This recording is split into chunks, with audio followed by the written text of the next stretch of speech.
cuffs are off, man.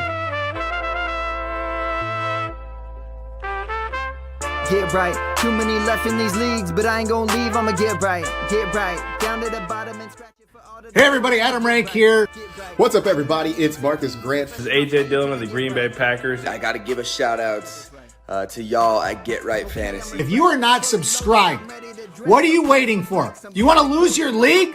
Our league. Check out the Get Right Fantasy Network. You got to get right with the Get Right Fantasy Network. And best of luck with your podcast. Appreciate the support. You're tuned in to watch my boys at Get Right Fantasy Network. Get you right. Enjoy the show. But I tune in every Friday. Strategies provided, I will lock in every way. So go and roll your sleeves up. Yeah, go roll your sleeves up. And I'm getting down, cause I roll my sleeves up. And I'm getting right, cause I. What up? What up? What up, world? We are back. I'm Anthony, aka Rasta, and this is Get Right Fantasy Network. I'm here with my boy Fish and Frank on this lovely Monday evening. Had a little overtime game. We're a little late here as well, too, kind of following suit. That's all on me. But Frank, appreciate you staying up late with me, man. How you doing? How'd your week 9 go? I'm doing good, but my week 9 did not go so well, quite honestly. I'm just happy to win the Guillotine League and stay alive. So shout out to our Guillotine League on that. But quite honestly, that was some mismanagement that I was doing. You know what I mean? Honestly, I even went through one of the teams that I left B-Rob in that was out, and I forgot to do some, which I thought I did. I literally was like going through and putting in Rico Dowdle of all people just because I have him on the bench, and I was like. Hey, and nice B-Rob was hurt, and he did good. Had I did it in every team that I had, it would have been fine. I missed a couple. That happens after you have a couple teams. I honestly thought I had. Welcome to multiple leagues, my guy. Yeah, exactly. It's just leagues. a little bit like you miss some of those guys, and I'm like, you wake up early and you're like still not all awake and not ready to like make changes, I guess. Gotta have your process. Yeah, you'll see, man. With 18 leagues, man, I have my process. Like, and you have to stay true to it. You have to make sure you go through your teams. You have your guys. You know kind of who you have on the fence or not the fence. Honestly, that whole feature that I was kind of more so against at the beginning of the year, I love now in Sleeper, where you can auto start the guy and you don't have to really worry about it as much, just in case something like that were to happen. I still don't like the fact that you can go back, and I don't like the ones where you can go back and play guys who already played. I like it has to be the same guy or later. Like I prefer it that way, but it does make it nice and easy for you when you're playing in a ton of leagues. Like the Thursday game guy, right? And you're on Sunday, and you're like, this is if you name it before that week, right? You can have him as your you can have the guy who played Thursday fill in if the guy on Sunday. I don't like that whole thing. Like I still think it needs to be you got to play somebody like as if you were doing it yourself. It's just the system doing it for you. You're just kind of doing it early, and then once that news and that little ticker changes from out or healthy, and then it'll make the switch for you. So I don't mind that at all. So I take everything I said back on that in our Dynasty chat. Shout out to Cowbeck for pushing that for us, man. But yeah, I'm glad we have that feature in there now. Now I want to make it to where you can do more than one. Like I think you can set it to up to 3 that you can auto sub out just with all these injuries. It's just all the injuries, man. Like it's so many people just on like, I'm sure you saw my. Yeah, I'm sure you saw my group chat. I was like, bro, like Smitty's all, talking all crazy, like, oh, I'm taking your number 1 spot over here now. I'm like, yeah, bro, like you're just taking my number 1 spot heading into week 10. And I've had Rashee Rice who went down in like week 2. I had, Metcalf been out the last 2 games. I got Olave who just got his head taken off. I'm down everybody. Mike Evans' hamstring ripped off the bone. We all saw that, a couple weeks ago. He's not back for another couple weeks, and I'm still holding it down in there. So, it is what it is, man. Just hey, it's a what do they say? It's a marathon, not a sprint. So I hope you got your shoes tied up tight and your sleeves rolled all the way up, man. All you gotta do is make it to the playoffs. All you gotta do is make it to the playoffs, man. Just get in there, man. Just get in and give yourself a chance. Get in, and then you got a chance, right? What's up, Eric? How you doing, man?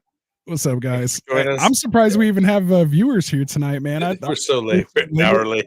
1 o'clock on the East Coast. Like, I'm like, we're not going to get anybody on this stream, but we'll still put it out for the people to watch here in the morning, man. We are talking week 10 waiver wire ads here. Obviously, we just saw that Tampa Bay Kansas City game 24-30 in overtime. Kansas City wins, remains undefeated. And darn Chiefs, man. I told all the Bucks fans out there, shout out to Jeezy. I'm sure he'll probably watch this later, or if he's watching already on the road, drive safe, my guy. But we all know how you guys feel, man. Mahomes, like, you think you have it, you go there, and they just come back and just drive down the field when they kind of haven't even really been doing too much all game. And, just when it counts, they put it in the end zone, like, can't even hold them to a field goal. So it's like, pain in the ass team, man. Chiefs, you love to hate them, but yeah, I just can't do it, man. Can't do it. Yeah. So, anyway, you know what I did like about it though? This game is Baker Mayfield is shake and bake. I mean, I'm like Browns are probably kicking themselves in the butt. I got to tell you what, he's been doing all right. And who is it? Slayton. I even have him as a waiver wire pickup. He was just Shepard on that last drive. He was looking pretty good. That dude was like doing some stuff. Yeah, but it was literally that last drive. You're right. But I mean, as you just mentioned, Mike Evans is out. So's his counterpart here. Godwin. Godwin is out. Somebody's got to catch the ball. For sure. And it's just a bunch of rookies. Yeah. And McMillan was out. He pulled his hamstring on Friday practice. Yeah. And he was a kind of a late scratch, so to speak. He was kind of even off my radar. I wasn't really planning on starting him anywhere. But he was kind of, someone we had been talking about last week and, potentially filling in. But he pulls a hamstring as well too. So just a litany of hamstring injuries out there, man. All these athletic trainers should be fired. Like, I don't know what's going on with all these soft tissue injuries, man. It's crazy. Yeah. It's crazy. Them next, man. Imagine if they still had Evans and Godwin, man. Yeah, it'd be tough. It'd be tough, man, for sure. They put it to Tampa Bay. I mean, going into overtime and everything else. I mean, still, I'll be at a loss. I mean, they all hurt and everything else. They still put a good effort, valiant effort. Yeah, they stuck it to us early last season when we played them. They stuck it to us early, and then we were able to come back. But we were a different team last year, man. We're all banged up this year, but in good news, which we'll get to here in a second, the news and notes, man. We might have CMC sightings, so let's get into it. Let's get into it, guys. All right, man. So there it is, man. All right, so it's Monday night, man. We're talking. We'll go over the injury news, of course, like I just mentioned. We'll kind of recap what happened in the other news we have coming up. We had a coach fired. We have QB announcements, things like that. Big changes going on with your team, which we'll get into here as well too. Of course, we will take your questions. So we see you there, Perico, I think it is. We get your got your questions and stuff here in the chat. So make sure you guys keep dropping them in there. We will get to them for sure. You can always drop us a super chat as well if you want to guarantee your question to be read. But other than that, Frank, you want to tell them what else we got going on here on the Get Right Fantasy Network throughout the week? All right. So, today being Monday night, you're here for this overreaction show on the waiver wires. And we got Tuesday coming in. Tycoon does the fantasy boardroom here. On Wednesdays, we have Phil hosting the Extra Point podcast, doing dynasty trades and player outlooks, and then even prop bets and daily fantasy as well coming into Thursday. And then we have Kendall and the Fantasy Football Tavern, along with the Sweet Life with Pod with Cody McGoats. They're not live on Saturdays, so that's great because I used to be able to drop some shows into the feed here weekly. So hey, I'm gonna have to update this thing and get a seventh day on here now that we got Jack and Cody going on live. They went live this Saturday for the first time, so hopefully you guys caught a little bit of that as well too. They're not so much a fantasy show. Obviously they play fantasy. McGoats is in our ambassador league. Obviously it's how we met him through the channel. But it's just more kind of football talk. They do a lot of, prop bets, things like that. And then actually we'll have a Get Right prop bet show that's being put together right now between Phil, Kendall, and Tycoon. I can't wait for that. That's going to be awesome. So yeah, man, we're just going to continue to grow here for you guys. Again, make sure you're hitting that like and subscribe buttons for us. But we are 10 minutes in, man. You ready to get to this? Oh yeah. Wait, we gotta say Friday in the descriptions. Yeah, two go ahead. On Fridays for sit starts. So we got 2 shows on there, and I'll just leave it there. I think that's the last one. Yeah, in classic Sunday morning. Sunday morning, cast it, Mike. So, which, by the way, on the 24th, we're going to do actually a combined show with the boys over at the Dynasty Pylon. So shout out to Martin and Brian and Mark over there. So we will do a Sunday morning show where it's kind of just be like a panel of the 5 of us there, taking your questions. So we'll, get our 2 subscriber bases together and just do a bunch of Q&A and get a bunch of different perspectives. And of course, they do focus on a lot of IDP and stuff like that as well. So it should be a lot of fun. I always love getting on with those guys as well too. So that'll be on the 24th, a couple weeks from now. Nice. So with that said, let's get into some news and notes, man. Let's do it. So what do we got here? I think I have a banner for that somewhere around here. Let me see. There you go. All right. So let's talk news topics and injury updates here for coming out of week 9, heading into week 10. We do have well, actually let me back that up here just a little bit. Let's talk about bye weeks real quick, because we have a ton of bye weeks coming up here, guys. We have obviously here this week, week 10, we have Cleveland, Green Bay, Las Vegas, and Seattle that are going to be on a bye. Next week you have Arizona, Carolina, the Giants, and Tampa Bay that'll be on the bye. And then you have the first bye NATO in week 12, which is Atlanta, Buffalo, Cincinnati, Jacksonville, New Orleans, and the Jets. That's a ton of fantasy relevant guys that are going to be on bye week that week. On week 13, there is no one on bye, so we'll have a full slate of games. But then we have the last bye week, and it's another bye NATO with Denver, Baltimore, Houston, Indy, New England, and Washington all on a bye as well too. Again, Baltimore just being out, they're one of the number 1 fantasy producing teams right now with King Henry and Lamar. And then of course, who knows, Zay Flowers been putting up good numbers, stuff like that. But definitely going to be missing a lot of pieces there. Houston with Nico Collins, he's going to come back and be out again. The NFL guys can't schedule this up better, so they just don't split up like 2 or 3 teams per week being on a bye, and they got to do these bye NATO things. Like, what's up with that? Yeah, but I mean, we figure that out. Yeah, I mean, you would think so. Yeah, just to kind of make it even, all the way through. But I'm sure it has to do with scheduling and flights and all this other stuff, man, that we're not even thinking about. That's after you set the schedule, man. That's after there's basketball seasons going on. They're sharing, stadiums and stuff like that. What it has to do with that part. Yeah, it has a lot of that kind of stuff going on too. But yeah, you would think they wouldn't have nobody one week and then like 8 teams on another week. So right. It is kind of silly.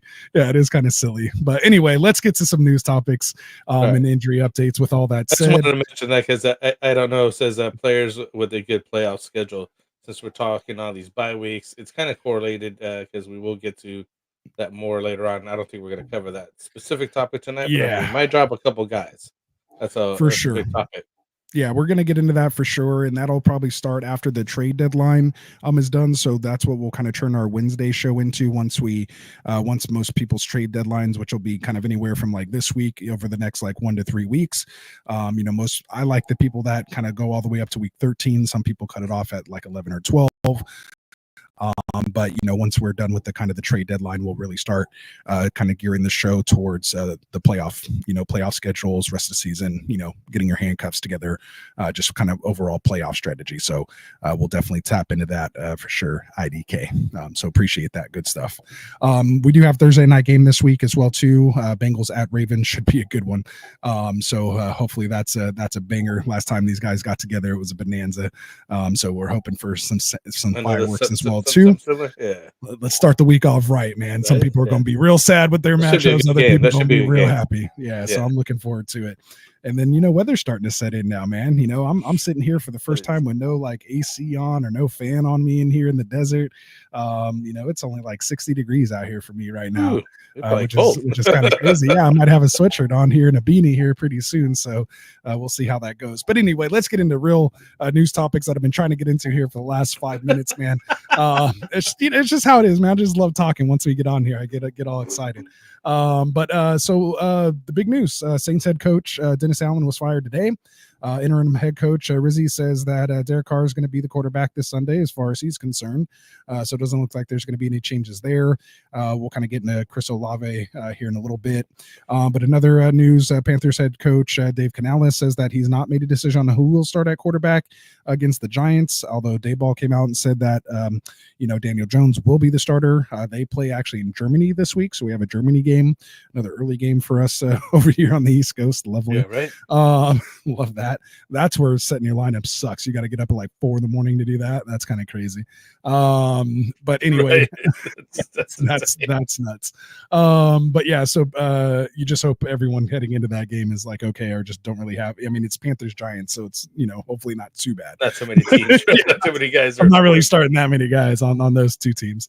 But yeah, so you have that going on there. So we'll see what happens over the next couple days. To see if they'll go back to Andy Dalton. Obviously, he was in that car accident, kind of dealing with that thumb injury. Probably can't even like grip the ball. Maybe I don't know what's going on there. Or if they're just kind of getting an extended look at Bryce Young, but he looked a little better this weekend. And so we'll get into that here. I may or may not have a Panther or two on my waiver wire list, so we'll get into that. As I mentioned at the top of the show, 49ers running back Christian McCaffrey returned to practice today for the first time since going on injury reserve on September 14th with that Achilles injury, tendonitis, or whatever you want to call it. They say if all goes well, he should be able to make his season debut this Sunday against the Bucks, which I got invited to by Jeezy to the game, but I'm not going to be able to make it, unfortunately, with all the stuff I got going on in the personal life. But happy to get CMC back on the field here. Maybe we can make our run here for the playoffs and see what can happen. Then we did have the NFL lifting Jamison Williams suspension. He's been out for the 2 games for those PESs. Still haven't heard any word regarding his new allegations, potential gun charges and all that kind of stuff. So that's kind of still the alleged, make sure we say that is out there. So just again, keep your eyes and ears open for that information, see what happens. But hopefully the legal process will play itself out, and then we'll see what happens. So but he's, as of right now, set to return here in week 10. As far as other injuries, we talked about it head earlier before, got injuries going on with the Cowboys. You got Dak Prescott. It was weird at first. He left with that hand injury. It looks like his hand was kind of swollen, and they were messing around with it, and then all of a sudden they said he's ruled out with a hamstring injury, and everyone's like, what are we talking about here? Right? Yeah, like they didn't even see anything happen. They did show replay in the game where he threw this ball, and you could see how he pulls up, and the hammy was like just kind of behind him, and sure you could tell that he like winced or like something like popped or what, what I mean, like that look, where he was like that wasn't right, you know what I mean? Okay. And then like then after that, it was like he was like they were working like, because in the video they show him more taping his hand up. Next he's out because of leg thing. You're like, wait a minute here. It was all confused. They did go back and show that, which is kind of crazy. Okay. Good stuff. See, it's good to have the Cowboys fan here to get that additional insight in there. I'm sure you're all over that. For sure. And shout out IDK, man. I can't wait for him to come back either, my guy. So they said it's actually worse than they initially feared. They said he's expected to miss multiple weeks at this point after getting the MRI today. So not looking good there. Looks like it's going to be the Cooper Rush show again. So we'll see what happens there. On top of that, to add, I guess, insult to injury, you got also CeeDee Lamb dealing with the AC joint sprain. They're saying, he's sore, but at least his isn't considered serious. And they're saying, there's a good chance he'll still play this Sunday. But again, now you're getting targets from Cooper Rush. So it could Cooper go Rush didn't do so bad, man. And CD basically, which they should have just took him out of the game, considering that the game was kind of out of hand and Dak wasn't in it anymore anyways. And the dude was still balling out, trying his hardest, but he kept landing on that same shoulder, like almost injured, like trying to testing fate, right? Like how many hits can you take to this team before you're like out multiple weeks, like right? They should have just been smart. The announcers were even talking about that. They're like, sometimes you gotta save the player for themselves, right? Yeah, you're tough, you can play, you just got paid, you want to do all that, but sometimes you just got to do the right thing and just, hey, you're gonna lose anyways. You just take, lick your wounds and live to fight another day, not just like not fight another day. You know what I mean? Because that's what that would do. I mean, it was a close game, though. It was a close game, And what's crazy is had a 52-point over/under, came in just under at 48. So look at those lines makers, man. So good stuff there. Well, not good stuff actually. No. So hopefully you guys come back, man. I mean, again, obviously Niners, Cowboys, right? We tiff and all that stuff, but you don't wish injuries upon people, man. You want people to be at full strength, because you want to beat them out full strength, so they can't say anything about it. So there we go. All right, so that wraps up Cowboys news. We did have a couple of big time wide receiver injuries here this week. We had Drake London dealing with what they consider a hip pointer right now. So he had some tests done, and they're saying, it can be kind of painful, frustrating to deal with, but it's usually not a long-term issue. So hopefully he can just get some treatment this week and be back out there on Sunday. Not as good a news. And he did that for his celebration. Did you know that? Did you see that? Yeah, he kind of landed. He did that whole head thing, same thing that Amon-Ra St. Brown did. Yeah. I guess some college kid did it like over the weekend or something. Around. So that's where it came from. It's like this new thing. Yeah, the coaches are going to put a stop to that right away. Like someone's going to hurt their neck. Stop celebrating so bad that you like hurt yourself. I mean, he got hurt before that. Yeah, but one of the cool ones was the touchdown. It was in Dallas actually, and he bowled the guys down. Like you could do some cool stuff like that without having to get yourself injured. You know what I mean? Like, come on. Anyways. It was just he didn't get injured on the celebration though. I mean, we've seen people get hurt on celebrations. No, I heard that's where the hip pointer started at. I thought it was on the catch. It was on the catch. They showed the replay of the catch, and that's where he landed on his hip. Well, that's what they want to say, man. Yeah. So anyway, so he's out. Or it looks like he may be back. The guy who looks like he's out literally got knocked out. Saints wide receiver Chris Olave. He's obviously in the concussion protocol. Was immediately taken to the Atrium Health Carolinas Medical Center and released later, and was able to go home with the team. So that was good news. He had all movement in his extremities, and so that was good. We got that information throughout the day, so that was good to hear. So I'm sure he's going to be out probably this week, and we'll see what happens, moving forward. Obviously, with Dennis Allen being fired, we'll see what that offense looks like when he comes back. We did have Bills wide receiver Keon Coleman kind of leave the game, went back to the locker room kind of late in that game, dealing with the wrist and hand injury. So just kind of something to monitor throughout the week. They're saying they're hopeful he'll be able to go this week, but just something to keep your eye on. We did have the Eagles wide receiver, AJ Brown. He left the game, did not return, dealing with a knee injury. After they did some tests today, they said that it looks like he avoided any type of long-term, serious injury. But we'll kind of know more throughout the week whether he'll be available this week or not. Maybe something similar to like DK Metcalf. It was only a grade 1, which was 1 to 3 weeks, and we've seen DK Metcalf now out for 2 weeks. So just something to keep your eye on. Until then, fire up your Devontae Smith shares. So Devontae Smith's the baller, man, when AJ Brown's not in there. So no AJ Brown, no Goddard. That's going to be the Barkley and Smith and Hurts show over there. For sure. You did have Panthers. Barkley's RB1, man. He's RB1. Wow. Dave Canales says the Giants have to feel so silly. He turtled the guy backwards. It's the first dude. How do we not even talk about that? That was like the crazy, just talk about instincts. Like who jumps over someone backwards? Like seen him coming, and then he was just like, boom, he hit that he didn't take that bad a hit afterwards. And he kind of got hit in the back like that, and it did. He missed a couple plays after that. But he was able to come back in and finish strong for sure.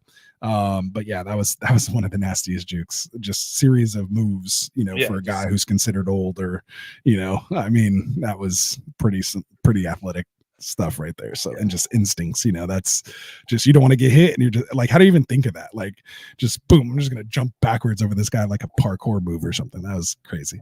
So anyway, moving on here, Dave Canales says he's optimistic that Jonathan Brooks is going to be ready this week. He called it a critical decision that will have to be made Wednesday, because again, that 21-day practice window is closing. So they will either have to activate him to the 53-man roster, or he's done for the season. So obviously, Chuba Hubbard's been playing very well. Those of us who have Chuba Hubbard are like, just let them sit. They're not going anywhere. Just bring them on next year. But then the other ones, my other teams that have Brooks been stashing him in IR, like, let's see what this guy has, But one of those leagues, I think, is our keeper league. Maybe it's not. It might be the opposite way.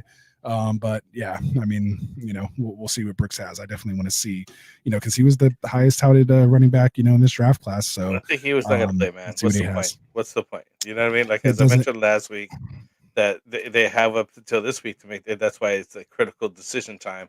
Why would you put him in on the losing season, man? Why are you going to, hurt your guy? You got to see what he has. Yeah, I mean, you see what he has. Get him used to the offense. You already got him anyways. He's not going anywhere. You got to just get him some touches, man. Get him in there. So I don't know. We'll see. But yeah, it could go either way. But we'll definitely see what happens for sure. And then we have just a couple more things here. Luckily, it wasn't like too bad of a week, injury week. Like we didn't lose any offensive players like for the entire season. Maybe a couple guys that might miss a couple weeks. Right? But yeah, I guess. But he didn't get hurt this Sunday. Like he was hurt last Sunday. Yeah, it was just a carryover, maybe in practice. I don't know exactly when it happened because it was more of a shock. But Bengals running back Zach Moss, they're saying now he's out indefinitely with a neck issue. This screams. What's that guy's name? Chris Carson for the Seattle Seahawks. Remember him? He was dealing with the neck issue like that. And then just kind of was out for a while. So who knows? I mean, obviously wish him the best. But as far as Chase Brown goes, let's go, baby. Been telling you guys about him all off season. Just give him that chance. My bench this whole season. Oh yeah, so fired him up this week in a ton of places. So definitely felt good there. And I know my best ball teams are feeling very good now that I took Chase Brown over Moss here. So we'll see how that turns out. Absolutely. And then we'll end on a little bit of bad news here. Someone who was looking pretty promising here also on the Bengals. You had the rookie tight end Eric All Jr. Looks like he tore his ACL and he will be out for the season. So might be the Mike Gesicki show.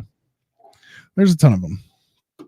Like, how many people have this is just the offensive side. I mean, there's so many more on the defensive side. It's not even funny. So yeah, it's just tough. And yes, Smitty, Chase Brown, baby, let's go. So there we go. So yeah, so make sure you guys are dropping your questions there in the chat for us. Questions, comments. We'll get to them as we go. My guy Frank here is getting them going. But why don't you tell the folks here about our guys over at underdogfantasy.com. Oh, shoot, man. You got me on the promo here. All right. So, Underdog is the best place to play some fantasy sports, man. You got to check them out. We do our best ball leagues in the off season where we draft their team. There's no season-long term commitment, no waivers, no trades, and no weekly lineup. Set it. You draft them, you set it and forget it, basically. And we enjoy them. We do live draft streams here all off season as we get ready and get ramped up for the regular season.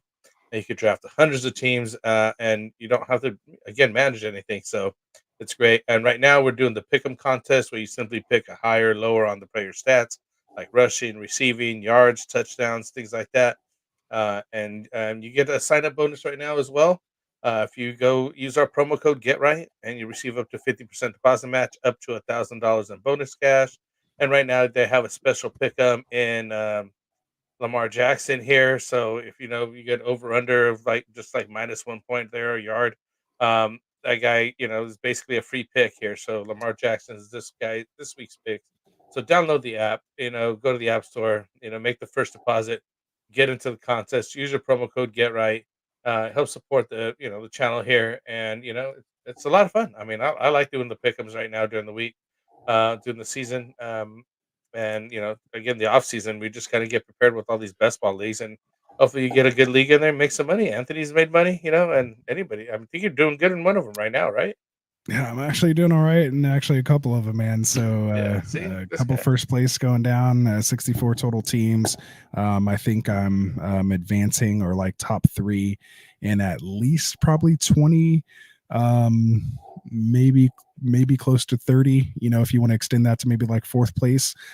So yeah, and I did finish 42nd in the Chihuahua 3 last year out of 70,000. So that was pretty exciting and fun. So yeah, make sure you guys go check out our boys over at Underdog Fantasy and use that promo code GetRight. All right, so we will move on here and let's get into what you guys came here for, which are our top waiver wire ads. We like to here for week 10. We like to do them here based on position. So we'll typically go position by position. And we'll start with the quarterback position. So Frank, who do you have as one of your top QB waiver wire ads here for week 10? And keeping in mind, you have, those teams, those 4 teams on bye: Cleveland, so Jameis Winston; Green Bay, Jordan Love; Las Vegas, probably not gonna have to replace him. And then Geno, had a good game this week. So maybe you might be looking to, replace 2 or 3 of these guys, especially in, Superflex. You're definitely going to need replacing guys. So who are some guys you might have available out there? Oh yeah, I was just looking at Bo Nix. I mean, went 19 to 33 for 223 yards, 1 interception against the Broncos, which is a very good defense. Nix also rushed for 36 yards and on 6 carries, and even caught a 2-yard touchdown. Philly.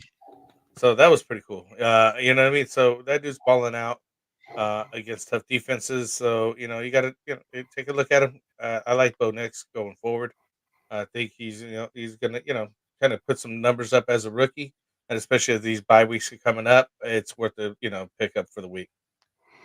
There you go. Do 3 or just 1?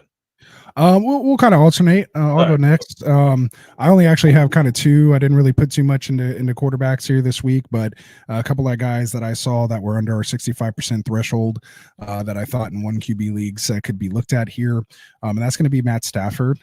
He's at 58% here. With the emergence here of Demarcus Robinson, obviously, Puka Nacua wants to throw punches at people, get himself tossed out. Yeah, but then you have, Cooper Kupp. He looked a lot better this week compared to last week. So you can see, what this offense, is capable of. They're going to be in some shootouts. They have a decent schedule, coming up as well too. So it's just, he's just someone I feel like, now that he's just, scoring the touchdowns, because that's kind of what was lacking. He's always kind of had the yardage. We know he has the, mindset and the ability to, just needed to get his guys healthy. And now just with these, 2 guys back, after coming off only a 3-point game and, against Las Vegas a couple weeks ago, last week put up 32 points against Minnesota, and then at Seattle this week put up 21 points. Did have 44 attempts, 25 completions for almost 300 yards, 298. Did get the 2 touchdowns, 1 pick. Not going to do anything on the ground for you, so you hope that 1 pick actually turns into a 3rd touchdown. But with Puka back, with Demarcus Robinson playing well, and then of course Cooper Kupp, he's always a threat. They get Miami, they get New England, Philly, New Orleans, Buffalo, San Francisco, the Jets, and then Arizona. So those should be good matchups for him all around. So Matt Stafford, 57% owned. Go check him out. Nice. So another guy that I got going on here is Justin Herbert. Shoot, you should have been looking at him. 8 for 27, 282 yards and 2 touchdowns. Only 44% on Yahoo, 43% on ESPN. Let's see. I do have his schedule pulled up here. We got him Tennessee, Cincinnati, a tough one with Baltimore, then Atlanta, and then another tough one with KC. So about 3 good games in the next 5 sets coming up. So not a bad opportunity for him, especially now against Tennessee and Cincinnati in the next 2 games coming up. So I've been slowly watching what he's been doing this season. He's kind of getting better. The team's coming together here over there for them. They do run the ball a lot more. Back. QJ's coming back. They've actually not run the ball as much lately. I mean, they've actually been kind of airing it out lately. over since week 6 against Denver, he's been throwing for over 230 yards. The last 2 games has had the 2 touchdowns to go with it, which has put him, over that 20-point mark. And then even the last game against New Orleans, he had those 4 carries for 49 yards, which isn't too much like him, but he does have that capability in him. So yeah, that's a good call, Frank. I mean, he's thrown for almost 300 yards, 237, 349, 279, 282. I didn't mean to hijack your guy here, but great all right. Great guy to put attention to. So well done there. Yeah, and then he's already been through his bye week also, so you don't have to worry about that for these next bye-natal weeks. He had his week 5 bye, so hey, you're safe going forward too. For sure. I like that. Well done. So another guy I have here as far as the quarterback position is going to be Geno Smith, the guy that was going toe-to-toe with Matt Stafford in that game last just Sunday. He put up 28 points here against the Rams. They already, I think, lead the league in passing yards and attempts anyway. 21 completions on 34 attempts, 363 yards in the air, 3 touchdowns, but did have the 3 picks. He's ran for had over 4 attempts in the last 3 games, and actually all but 2 games has basically had a minimum of 4 attempts each game. Doesn't get a ton of yardage, but he does have a 30-yard game, a 38, a 72, and then the last 3 games have just been 15, 16, and 16 rushing yards. But again, a little bit of an element from an older quarterback at 34 years of age. That's still able and willing to get out and run with the ball too, and that definitely helps. With a little bit of the stats there. It was definitely a back and forth shootout here with this Rams. Seattle game, Seahawks game. But yeah, so you like to see that 363, and that was definitely a crazy overtime game. That was a fun one to watch. I just wish they both lost somehow, being NFC West teams, but at least one of them lost. Good stuff. So Geno Smith, 57% owned here on Sleeper, or 56% owned here on Sleeper. So yeah, go check him out. Week 10 bye though, so he may not help you this next week, but to help you through those bye natos. Week 12 he has Arizona. Week 14 he also has at Arizona in a dome, so that should be really nice. Playoff schedule is home against Green Bay, home against Minnesota, and then at Chicago, which might be a tough one, but weeks 15 and 16 should be good games for you. And I was just surprised, and I just want to mention, I think we mentioned him last week, I don't know if we had, but Tua's back, and he's only looking at Sleeper right now, 55% ownership. ESPN has a 43. Yahoo does have him at 60, which is over the threshold, but 2 of the 3 ones that we normally look at, he is below target there on ownership percentage.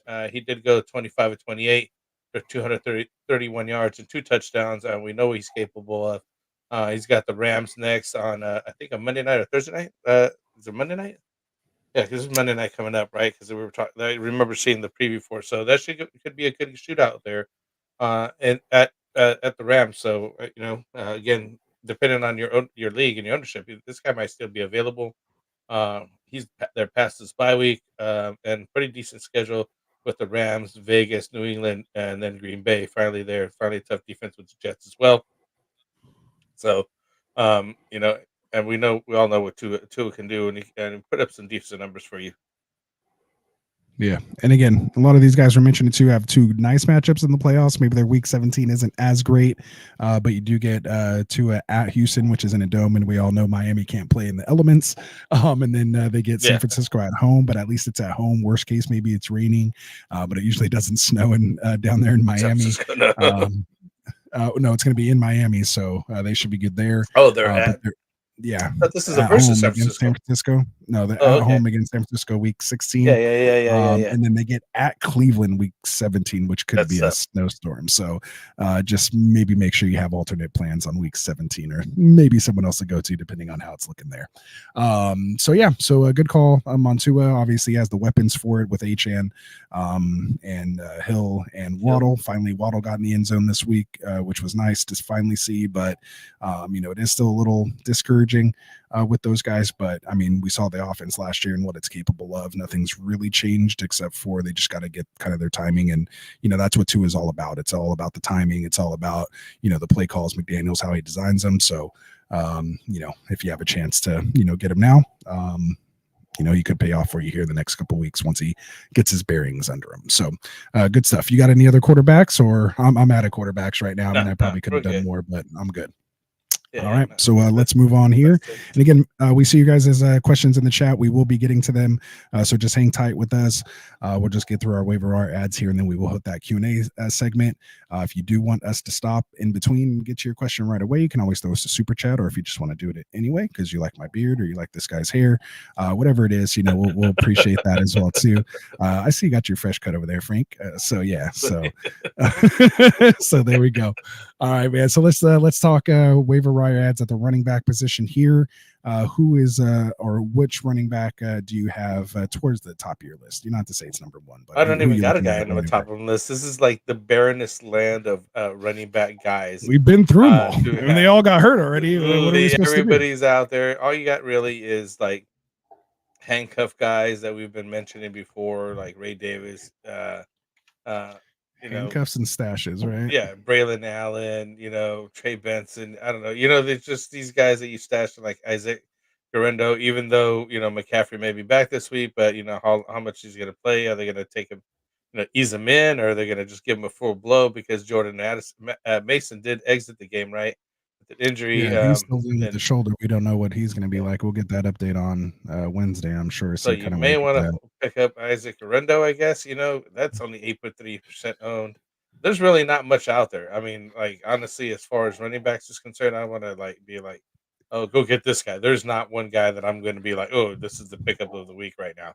It's more like maintenance right now. Like if you need to get a guy, get whoever you can.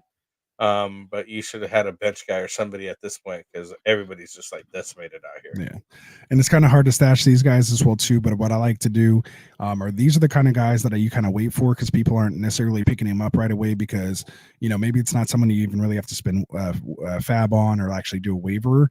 But these type of guys are the guys that I want to put on my roster, like when I have guys like Metcalf that are finally rolled out at the end of the week, even though we know they've been going to be out all week, they finally go out and you can throw them in your IR.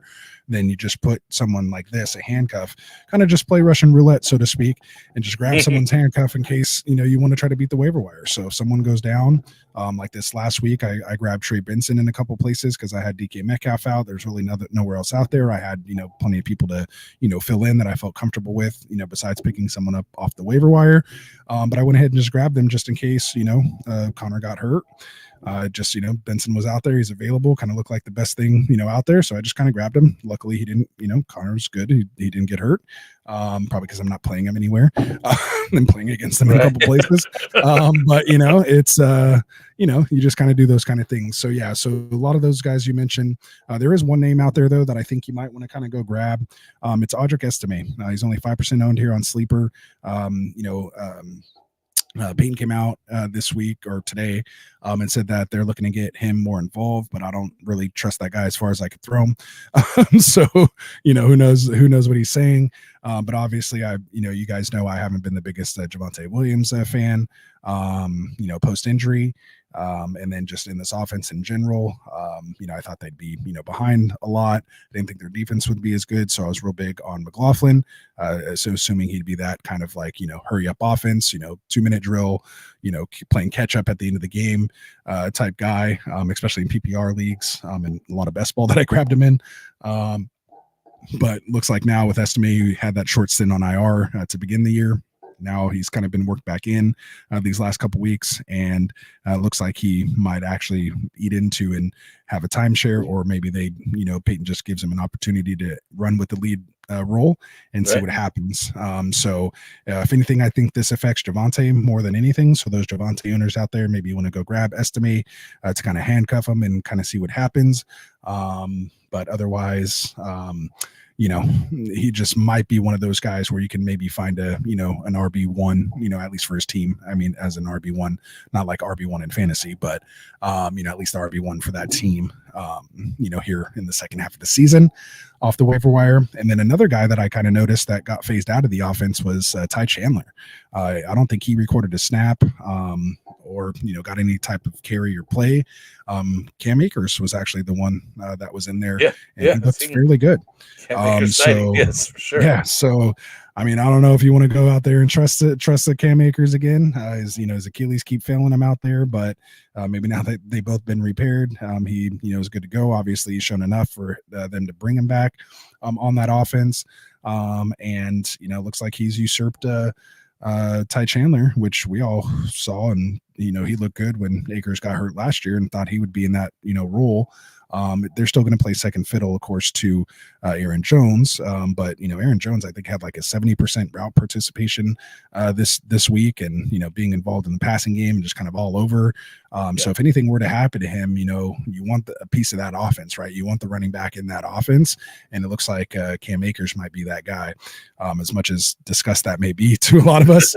I mean, I'd much rather it be Ty Chandler, but there might be a couple spots where I'm either going to drop Chandler for another one of these handcuffs that we're talking about, or stashes, or I might just swap Chandler out for Akers and just kind of see see how things roll. So you never know. Maybe he was sick. Maybe, you never know, right? So you can't get too crazy just off one game, but definitely something to kind of look into if maybe things change after next week, and it's more Cam Akers. Then we'll see what happens. So yeah, this is just stash dudes. I'm telling you though. You know what I mean? sure. How you gonna start them even? Can't Absolutely. even flex these guys. Yeah, they're not playable this week. You're just, they're more stashes. Jalen Warren, you mentioned Trey Benson, even Amari DiMarcado had a good game this week. He looked explosive. So, who knows really what's going to happen in that Arizona backfield. You mentioned Isaac Garendo, who I had on my list here too. Yeah. Another name I have is Khalil Herbert. With the actual NFL trade deadline coming up, he could be a potential candidate. He's been a healthy scratch these last couple weeks. Maybe that's been because they're getting ready to trade him. So just something to kind of keep your eyes and ears out as well too. Looks like Dowdle's pretty much kind of locked up after this week, kind of locked up that Dallas, backfield. So I don't think Herbert maybe will go to Dallas, but there could be some other places, or maybe someone else gets hurt over these next couple weeks, and Herbert could be potentially on the move. So if you have an open roster spot, again, probably not spending any fab or anything on him, but if you could put a $0 bid, or you have an open spot because of an injury, maybe just stash him and see what happens. He's an easy drop if nothing pans out. So so that's pretty much what we got in the running back position. I think we spent a good amount of time on that there. So let's we got anything else good on the comments here? Oh, we got Tycoon in the house. What's up, Tycoon? How's it going, man? I know you're hanging out. If you want to fire up the computer and stuff, man, you want to come on with us, you're more than welcome to hang out some of these Q&As. Tycoon does have a good point though. He says, please do hit the like and subscribe buttons. It is good fantasy karma. You know what I mean? Actually, we got more for sure. Now, so, yeah. Well said, Tycoon. Well said, man. Well said. All right, so let's get. It's all good. I should have just let you do it. I actually meant to hit something totally different. I was trying to get to the other banner. So there we go. All right, so let's talk wide receivers. Of course, my wide receiver list is a million pages long because wide receiver is where I'm at, and obviously, as you kind of heard, I had a lot of receivers go down. So these are guys that I'm kind of looking at that you might have to replace, or might be making a stand in their in their respective offenses. But I'll let you start it off. Who do you have at the wide receiver position? And I gotta say, on that note, we were like touting wide receiver, this and that. And I think, I was looking at Bobby's team that we were talking about at the beginning of the draft, and him with like 3 running backs. I'm telling you, I think I might do this again next year, man. Although there's just too many wide receivers, there's too much to be had. Like, it's the scarcity in the running back room, although, due to injuries or whatever. But I mean, there's just nothing there. I mean, we really went over just handcuff guys just a second ago. You know what I mean? Anyway, so we got Xavier Leggett. Here's my guy, first guy here I got on there. Caught 4 of 6 passes, 33 yards, and a touchdown. The Panthers 23-22 win over the Saints. So he's been having 3 decent good weeks here. So somebody I want to be looking at and be picking up as well. That's really good. Yeah. I actually had him as I don't want to say number 1, quote unquote, on my list, but he was listed first on my list. He was someone I definitely wanted to mention here tonight. I didn't, I actually told my son, who's in that 20-team league, told Dominic to pick him up this weekend. Saw that somehow he was on the waiver wire. He did have Metcalf out, and then had Brian Robinson go out, so he was able to. Actually, someone dropped Jacoby Myers as well too, and it was so hard for me to tell him to pick him up, but I said get him, and that turned out pretty well for him as well too. So he's doing good, man. I think he's like 3rd place in the 20-team leagues. He's doing good. Oh wow! Shout out to Dom. Yeah. So yeah. Anyway, yeah, he's widely available. 27% Yahoo, 33% ESPN, something like that for sleepers. So yeah, he's out there. Yeah, 48% on Sleeper, so maybe a little more here on Sleeper, but yeah, I told Classic Mike, I told Classic Mike, I was like, because he asked, should I start this guy or this guy? One of them was Leggett. I was like, I still don't trust Bryce. I don't trust that offense quite yet. But Bryce looked pretty decent, and then of course this was the first game without Deontay Johnson, so again, looks like they were trying to concentrate that around him.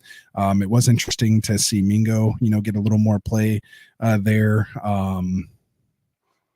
we'll see what happens instead of Jonathan Mingo showed some sparks last year, and I'm not sure why he didn't get no more opportunities this year yet. So. Yeah, it's just, I don't know. It's a really weird ran franchise over there. But either way, points are going to have to be had. They're going to be playing from behind most of the time. And I mean, sure enough, they actually came out with the win here this week after trading Deontay Johnson. So maybe Johnson was the issue over there, causing problems. So yeah. So who do you got? Who do you got? So I'm gonna go with the guy on the thumbnail, man. I regretted saying it. This guy I don't recommend at all personally, but I gotta say it because we analyze things and it is what it is. Sometimes the season tells the story. We're just the puppets saying the stuff that's happening that you gotta say because the data's shown us, man. And it's Quentin Johnston, man. I never thought I'd even say it. I mean, you know how big I was on him last year, but after he kind of let me down last year, we couldn't go that way. And it wasn't just me. A lot of people in the industry were feeling the same way on Quentin Johnston. But I mean, you can't argue with what's going on. The guy has 4 touchdowns total, and he's only played 6 total games so far this year. He did miss the last 2 games, dealing, I believe, with that knee. I think it was a knee or a hamstring or something like that he was dealing with. I want to say it was a knee. But he did come back and kind of stepped right back in, 4 for 5.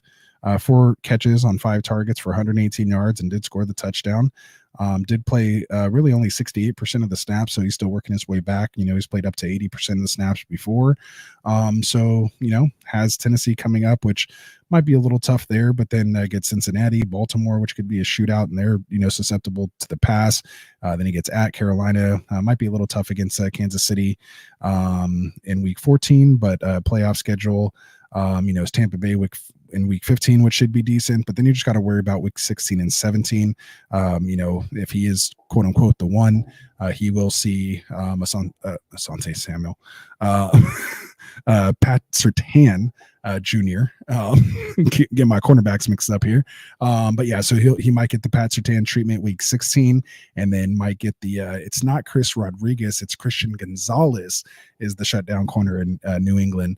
So he might pull that coverage there. So potentially 2 shadowers week 16 and 17. But at least getting you to the playoffs, there's a chance he can help you get there. So only 28% owned here on Sleeper. And you may have the other. Was he on your? I assume Quentin Johnston was on your list too. Yeah, Quentin Johnston was on my list. Yes. Okay. What's the ownership percentage on the other sites? Oh, I didn't even write it down, honestly. Okay. Right now. Let me look every second. All right. It is one of the things that I actually missed.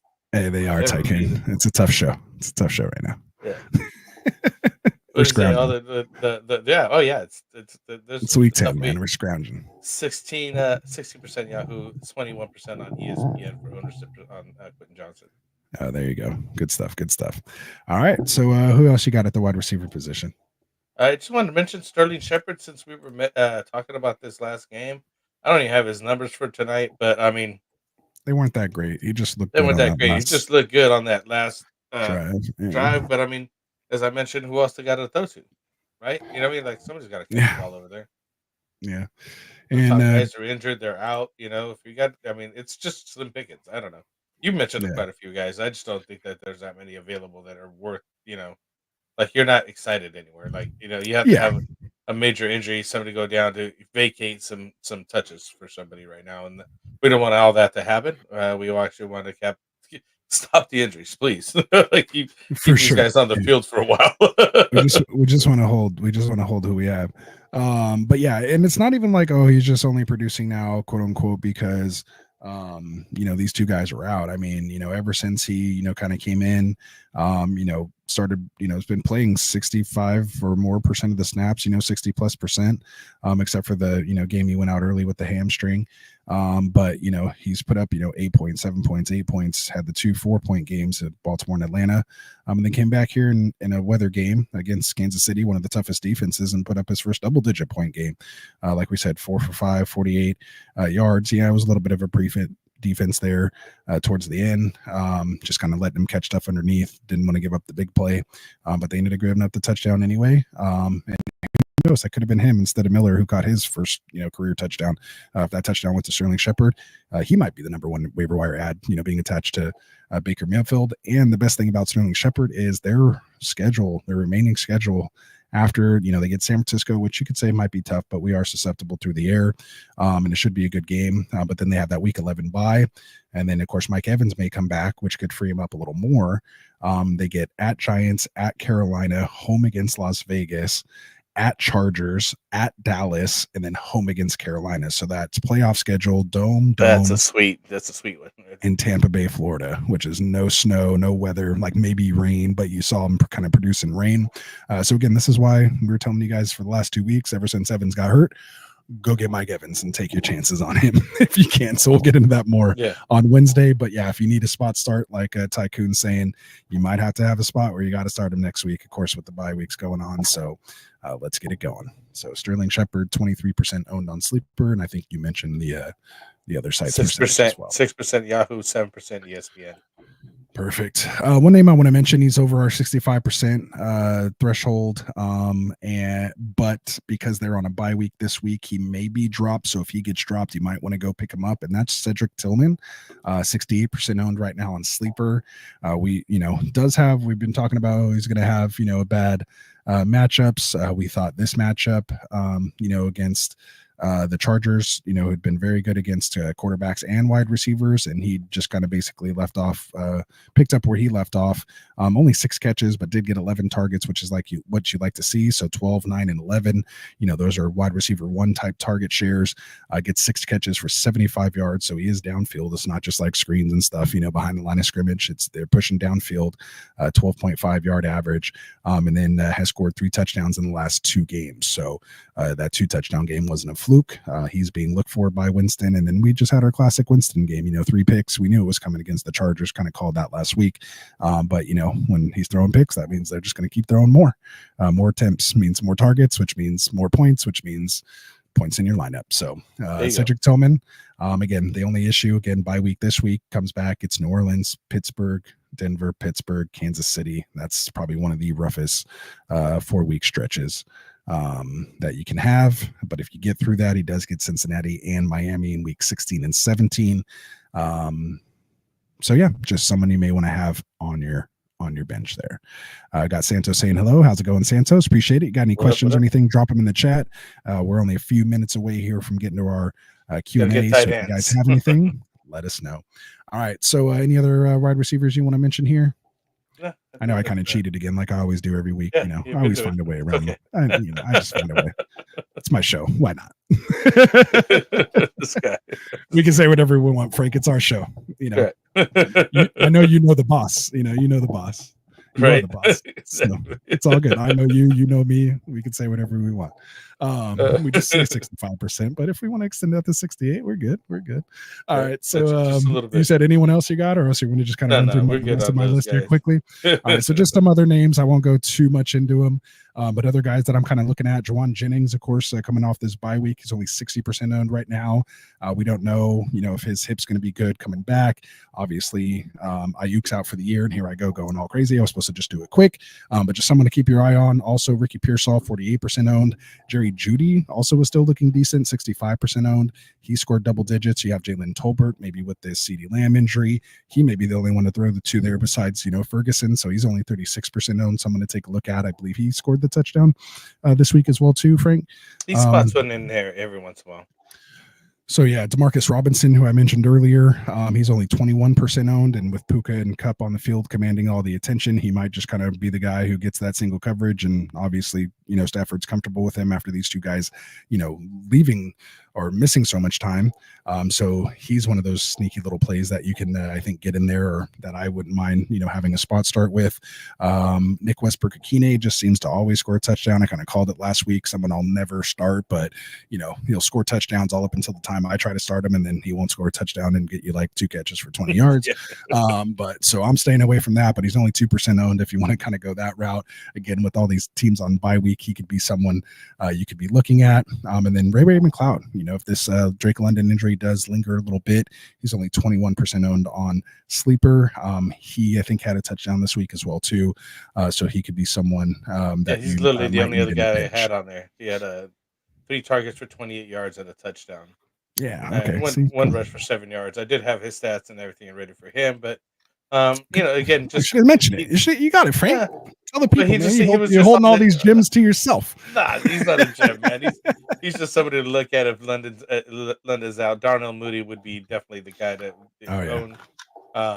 And Ray McLeod would be like a distant second there on that, But with the shot, he got a touchdown. So hey, if you got to do those spot waiver wire starts because everybody else is injured or taken, just somebody that to look at, I guess, at some point. There we go. Michael, we see you here, man. He says he's enjoying the show. Appreciate it, man. Hopefully you guys are hitting that like and subscribe button for us, man. We are trying to get to our quest of 2,000, our goal. So we'll keep chugging along here. So hopefully you guys are hitting that like and subscribe button for us, and we will be getting to your question here in a second. So let's get to tight ends and then get to some of these questions, man. So, so Frank, let's do it. I want to bring up my boy. Every year he comes through. He just came. Oh, back actually put him on my list too. I should have known you were gonna have him. You should know. I wish I was on you guys' start of the week shows, because I would have mentioned to people. I would have said, "Hey, Taysom's back. He's out of injury." So Taysom Hill rushed for 19 yards and 1 touchdown on 5 carries, caught 4 or 5 targets for 41 yards. Not very widely owned, only 37% Yahoo, 27% on ESPN. What's sleeper? 31. So, widely available. And, hopefully things shake up over there in the Saints. Maybe give this guy some opportunities. They're not changing the QB and Derek Carr, but they've always kind of worked out gadget plays or just plays for him in general. And he's a baller. I mean, the guy could, run, catch, pass, whatever he's got to do, he's going to do what you got to do. Yeah, he's a Swiss Army knife, and when he's healthy, he gets in there. He's not always the best start. He's not a consistent start, but usually when he comes back off an injury or something like that, or he has some extended time off, he does have a really good game, and it's usually when I wanted to start him right off the bat. Well, if he did that last week when he played only 40% of the snaps, he only scored 7.2 points. But this week against Carolina, but they lost again. Carolina actually won, but he played 44% of the snaps, so a little more. But he scored 18. This is the tight end premium league, so maybe not as much. What is that? Maybe like 16 or something like that. But either way, still scored well. And like you said, did get that touchdown. 4 catches for 41 yards plus the carries on top of it. And the other thing is Jamal Williams is banged up. Keandre Miller's back on IR. So literally he's a Kamara injury away from being the RB1 on this team on top of everything else. So definitely someone you want to kind of keep your eye on there, Mr. Taysom Hill. Good call. I was going to try to sneak that one in on you, but I can't sneak Taysom Hill by you. He's my guy, man. He's always been my guy. I don't know why. Sure. He's just a baller. That's why. I was gonna say you just like ballers. He's a guy that's got a nose for the end zone, man. And like a guy that's like that. For sure. Should we give him Mike? Go ahead. That's who I had next, man. We're on this. I mean, there's only a couple guys we could. It's tight end, so it's not any secret. Like him out of nowhere here, holding 5 of his 6 targets for 100 yards and 2 touchdowns. Did he hit the gritty? I don't know if he hit the gritty. No, I don't know. No, I don't know if I'd seen it. Jamar Chase wasn't helping him. Hey, how come on a sidebar? How come Joe Burrow goes crazy, throws 5 touchdowns? Jamar Chase has like 7 points in a PPR league. What's going on there? Oh, dude, don't tell me nothing about that. Oh, I have him. I have Jamar Chase, and I'm like, really? What's like, really? Like, what's going on here? I mean, I have Jamar Chase like everywhere, except for maybe there's one place that you have him, but like. You're everywhere, and I'm like, all I keep seeing is Joe Burrow touchdown. I get that notification, and then nothing with Jamar Chase. Yeah, I'm like, they must have just took him out. He must have just been seeing triple coverage at that point. So let's get T. Higgins back. So Chase gonna be good. I had Chase and I think DK or somebody just like, I'm like, how do I get no points from these guys? You know what I mean? Like, how's this happening? Like, I don't get it. They got 2 top wide receivers and they're just not doing nothing. Anyways, Mike Gesicki, 20% rostered on Sleeper, so he's out there if you need a spot start at tight end. 13% Yahoo, 11% not a bad one to throw out there. So especially with no Eric All anymore, unfortunately, with that ACL because he was splitting time with them. So he's probably the guy there now. Yeah, exactly. He's not splitting any time anymore. I mean, Hudson and Sample will probably catch a random touchdown here or there, but that's what it was. AJ Brown, Jamar Chase, AJ Brown. Oh, like 4.3, 3.6. I'm like, really? Like those guys should be giving me 20 points. Like, come on. Like in their sleep, right? Like what's going on? Like they should have a standard 15 base. You know what I mean? Like just pencil in it, pin it in, right? Like should. I mean, I don't know what's going on, but least, whatever. Right? On paper, I got a good team. It's like on paper, right? A whole different story when you put him in the lineup, man. So I'll mention the last guy here, man. It's kind of been my guy this year has been Hunter Henry. He has a nice 3-game stretch. I probably shouldn't be in the tight end premium here, but so I won't read the exact points, but we've seen, 9 targets, 6 targets, 8 targets in the last 3 games, 8 catches, 5 catches, 7 catches respectfully. Hit the 92 yards against Jacksonville, 45 yards against the Jets, and then 56 yards here against Tennessee, which was a good defense. He's only had the 1 touchdown over the last month. Or just really all season has only scored the 1 touchdown, which he was kind of known for the touchdowns last year, but just overall in PPR and especially your tight end premium leagues, at only 38% owned on Sleeper. He's just someone that I feel, okay, just kind of throwing in spot starting if I need a tight end, if I'm not rocking with one of those under producing top picks that I picked this year. Throw Hunter Henry in there and you might be okay. He's a steady Eddie low, like just consistent points with this guy. Yeah. And if he scores a touchdown, then you might be close to 20. Like you might be in that 17, 18, 19, 20 range if he scores. Yeah. Nothing fancy about it. 36% Yahoo, 41% on ESPN. And we literally, this first time I think we've actually had the same 3 tight ends. Really? That was your third guy too? Yeah, my third guy too. Oh, nice. That was it. There's not much. It was like went from the high of it's what is it? Tight end. What was it last week? They called it the. Where it was the National Tight Ends Day. Yeah, to like just untight end this week. Like no one did nothing. Tight end in the world. Except for Gesicki. That's because Kittle wasn't there, man. Kittle was on the bye. That's why. That's what it was. Kittle just killed it. He got the week off. It was his birthday and National Tight Ends Day. He deserved the week off. So there we go. All right, good stuff, man. So let's get into this Q&A, man. This is what we've been waiting for here. Appreciate you guys for hanging around. And Max, we will absolutely be answering questions now. We're finally in our Q&A segment. If you want to springboard your question to the top of the list, you can always throw us a super chat. Otherwise, we will scroll back up and start getting these handled. So if you have them, drop them in now because we'll probably take maybe about 15 minutes or so of questions. Try to be out of here at least by the 1.5 mark. So because we started so late already today, so I want to be done by like 11:30 p.m. So we gotta go to bed. All right. So let's do it here. So first question is trade Dell for Chase Brown. He has Henry, Pollard, and Dowdle, and his wide receivers are Neighbors, Evans, Dell, and Waddle. Worried about his wide receiver depth till Evans comes back is the only thing stopping you. With Collins coming back, Dell may not have the potential upside that he had Chase Brown right now, especially if you're using Dell kind of more in a flex type range. I would much rather have that, especially with Zach Moss being out indefinitely at this point. So I would probably do this trade right now, especially if it's a PPR type league. And then maybe you can, ideally, honestly, I'd rather trade Waddle for Chase Brown if you can make that happen and maybe hold on to Dell. But I don't mind, moving on from Dell to get Chase Brown and then maybe just picking up, one of these wide receivers off the waiver wire that you can maybe kind of spot start or build out, a little bit of depth there until Evans gets back. So that's kind of, my thoughts on that. What about you, Frank? Well, I'm trying to figure out why he's worried about wide receiver depth and he's trading away one of his wide receivers to get Chase Brown. Well, because again, Neighbors isn't doing great, being attached to, Daniel Jones. I know that. And then, and I'm just saying, why is he not? Yeah, Waddle hasn't been doing great, so it's not like he has. Waddle just got his touchdown, right? You were just mentioning.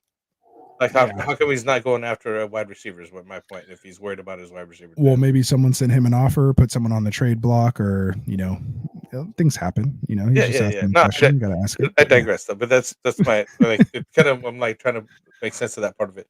But I like Chase Brown. I would trade Tank Dell for Chase Brown. I think it's a very good opportunity for him to be like second half winner here for right. as far as the running And if back. anything, take Brown, and you might be able to actually flip Brown or flip somebody else into a better wide receiver. Like I think trade if you want to get another wide receiver and someone's hurting for running back, and since you have depth, maybe you can now make Brown, get Brown in there, and maybe trade up, sell high on Dowdle, after his big week with no Dak and CD banged up. Maybe you can kind of say, look, hey, this guy's going to get some usage, even though the efficiency of the offense may kind of go down just overall, and total touchdown opportunity may go down with Cooper Rush at the helm. So maybe you can package that up, like Dowdle and Waddle, and go get somebody like that. Yeah. So yeah, I'd move on Waddle, especially now that he just scored a touchdown. He'll for sure. like a little bit more appealing to his back, things like that. So we got the Smitty in here. I'm on a 12 team, 2 QB super flex. Rate my team. Also had any upgrades, trades would you suggest? So he's literally looking to see, hey, take a look at my team. Let me know if there's something I can do to get better here. So his QBs are Purdy and Stafford, Flacco, and May. So he's got against this is super flex. So he's got backup guys on here. QB running backs on Mason, Ramondre Stevenson, Chase Brown. They were just talking about Monty. Love that. That's good running back core there. And then wide receivers in London, Evans, Dell. Yeah, exactly. Right. He's a little hurt. London and Evans are down. He's got Dell really to go with here. Yeah. And tight ends of Laporta and Hawkinson. How did Hawkinson do this week? I thought that was his first week back. I think he had an almost touchdown, but he didn't do too much. Not too much. Yeah. But it didn't look like he had any setbacks. Looking all right though. Yeah. I mean, he hasn't got a touchdown from Jared Goff yet. It was from Amon-Ra St. Brown. Just saying. Yeah. Well, there's that. What we expected out of him. For 27 yards, played 45% of the snaps. So, and then we saw Oliver, I think, catch the touchdown. So, yeah. So, what should we do with this team here? Any suggestions? You need some wide receivers, man. For sure, I would trade one of those quarterbacks and try to get a wide receiver. You have Purdy now coming off his bye, so you don't got to worry about that. Stafford already has his bye.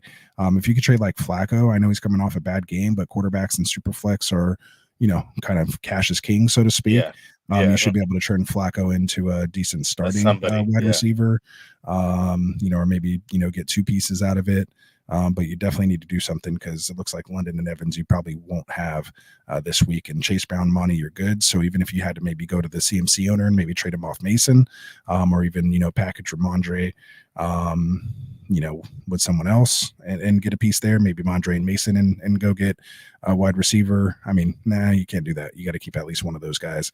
But yeah, I mean, if you can package like Mason and Flacco to go get a wide receiver, I'd like that. And like you said, it's a 2 QB league. There's got to be somebody in there hurting for QBs that's going to say, you know what, Matthew Stafford. Go to the Josh Downs owner, yeah, and trade him Flacco. That might work. Exactly. Yeah, for sure. Good stuff. Hold on, real quick. Eric said he's a Chargers fan, so he said it's hard watching what the Chiefs have accomplished. So being in that division there, after not going to a Super Bowl since their very first Super Bowl, like it wasn't like Super Bowl 1 or something like that, and then they never went back for like 50 years. Yeah, that's tough. And that's why I'm so pissed, dude, that the Niners have lost like 3 Super Bowls in the last like 10 years for me, because like, and just 2 in the last like 4 or whatever it's been. Like it's so brutal because you're like, I could be 90 by the time they even go back to the Super Bowl. They go back, right? Like before you see another run, right? And again, I'm not even trying to talk shit, but like, when's the last time you've seen them in the Super Bowl, right? Like you were almost like a kid. Like you were like my son's age the last time. That's what I'm saying. When I see the Cowboys, like your entire adult life, you haven't been able to be at a bar and watch your team in the Super Bowl. You know what I'm saying? Like, so it's tough, man. You got to take them away. That's why they say, hey, you got 5. Well, how come your team hasn't caught up? That's serious. It's that hard. Exactly. It's hard, man. It's hard. So it says unless you're Brady, you got like 7 like pretty quickly, but it's whatever. Yeah, that's kind of crazy. Eric Serrano says I have Njoku in both my leagues and need to stream a tight end. I'm 10th in the waiver wire order, so I have to temper my expectations. So he's Jay Ferguson, Hunter Henry, Pat Freiermuth, Johnny, and then Cole Kmet and the 12-team PPR. Who's Johnny? Maybe it was supposed to be Jonnu. Oh, it might be Jonnu. Jonnu might be a shot for it too. And then Kmet. So I would rank I'm just going to rank them for you. So to me, it's Ferguson. I actually have them in the exact order that you have it there. Yeah, Ferguson. Maybe switching Johnny and Henry, Kmet, but I would probably. the way Caleb's playing, just keep Komet down there. Yeah, I might actually move Jonnu in front of Pat for a move. With Wilson, I'll keep him there. He's looking better with Frembu. Well, I guess with Wilson at the helm, he probably has a better shot. You probably got a good point there because Wilson was balling out. He's cooking again. Yeah, you guys tired of sitting, coming off the bye, looking kind of like that guy that's like, oh, what are you doing over here? No. For sure, yeah, he's doing all right. Good stuff. All right, so Smitty says, would you trade DK for Chase Brown? That's where I draw the line. I don't know. I don't think I could do that. It would need to be Chase Brown and something else. Like, give me Chase Brown and like Cedric Tillman at least. Yeah. Like when DK, I mean, you just saw what Jason did, right? Like that's what DK is usually able to do. Like that might have been DK's game where he normally does that, but he was out. So, yeah, in my opinion, I'd want a little more. And that's what's ruining JSN. He's always going to be behind. Yeah, it's tough. We just need Tyler Lockett to get out of here, but Tyler Lockett's still good. Like I don't know, it's just spread around over there. So it's good for Gino. Good for Gino. Go ahead. It's Bear Smoke Gaming. Is this Juju Smith worth holding on to? I think so. I'm holding on to him in a couple spots just because I don't really have anything else that's worth anything. And again, Mahomes finally had like 2 back-to-back 20-point games, so I don't think he's done for a while. Obviously with D-Hop there now, Kelsey looks like he's starting to become Kelsey a little bit again. They might be actually trying to have an undefeated season, so maybe they actually have something to play for now. You know what I mean? Versus just trying to three-peat. Like maybe they actually say, hey, we can go undefeated now. Like we only have to do what we did so far for the rest of the season. We'll be good. So I want to see what happens. With D-Hop there, obviously, Worthy and these other guys haven't really done anything to, kind of push him out. And last time we saw him on the field, he was over 100 yards. So I'll at least hold on to him and see what he does when he comes back. But yeah, I have him in a spot or two myself, but I think it all depends on your team and your makeup and whether or not you can hold on to him or not, right? If you're doing all right on wide receiver and you just, some bench guy that he's easily droppable too. So if you're, need to move on from him, so move on from him. You know what I mean? Not that big a deal. I don't think you're losing so much of like, oh, I should have held on to him. You know what I mean? Like, but if he is something, because he's spotty, that dude's spotty at best right now. So you're just hoping for those good weeks once he gets healthy again, and hopefully that happens soon. But don't be afraid of moving on. There it is. So Taco MG says Herbert or May this week. Who's Drake May playing? Drake May's playing Chicago, and you have the Chargers playing. Herbert's playing the Titans. So 2 good defenses. I think Herbert. The Bears defense is a little better. I think I'll take Herbert in this one, only because we just saw the Bears hold Kyler Murray to like 5 points. Now it's not that great of a he hasn't really been playing that great, but like still 5 points is 5 points. That's tough. It's a tough defense. I was surprised Connor was even in DeMarcado. And Benson even had a fairly decent game. He even scored a touchdown. I think all 3 running backs scored a touchdown, or maybe 2. Maybe Connor was the only one that didn't score. But they were actually able to do some damage on the ground against Chicago, which I was surprised they were able to do, especially coming off that bye. So, yeah, that's I'd probably go Herbert. See if he can put up another 300. Yeah, he didn't score. It was DeMarcado and Benson. That scored the rushing touchdowns. Yeah. Exactly. So Herbert, Connor still got 14.9 points. I mean, he still went 18 for 107 against Chicago. I mean, that's James Conner, man. I'm telling you. He only has 2 single-digit games all year. Everything's 14 or more. Solid. He's probably one of the best value picks in the draft. If anyone faded him, we were wrong. Yeah, no, he did. He got faded by a lot of people, I think. So Santos, Mickey Ramos here. He's looking to trade Otten for Bucky Irving. Is it Mikey or Mickey? Mikey. Looks like Mikey. Right. Looking to trade for Bucky Irving or Hunt. I wouldn't be trading so much for Hunt right now because Pacheco might be coming back here pretty soon, right? Why even trade Otten, bro? Like Otten's balling. Like he's putting up more points than Bucky or Hunt. No, maybe not Hunt, but yeah. I mean, Hunt. You got to worry about that. The rumblings are coming now with Pacheco coming back at the end of November.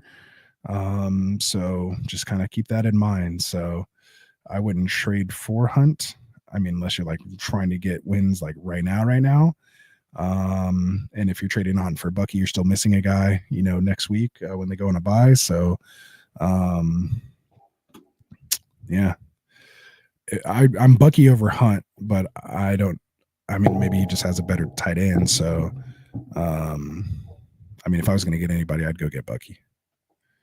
But Rashad White still scored a touchdown, man, receiving touchdown. He only had like 3 carries. I'd go get Bucky. Period. If I did, I'd feel like you're saying Otten's balling out over there in Tampa Bay. So we got Out of Rhythm Fantasy Points. Good evening, gentlemen. How are you guys doing? Doing good? Doing good, man. Doing good. Oh, snap. Tycoon asked us a question. Usually we're asking Tycoon questions. I saved it. All right. I'm on the live stream just to make sure. I'm going in order from the live stream. So whenever you skip one, it scares me. I didn't skip one. I was going to come back to it. I just want to throw that like. No, I'm just, I that's why I said it just scares me a little bit when we skip one. I still have PTSD from that missed super chat that we had a couple weeks ago. Like, one time. Tearing me up inside. And I haven't seen the guy come back. So I'm like, it has me worried. So I don't want to miss these people. I mean, although Tycoon and I, we could just text each other, but it's all good. But Zay Flowers, dynasty value in half PPR. He lost Godwin and Diggs on a strong team. Last place is selling off. 2 seconds enough for Zay?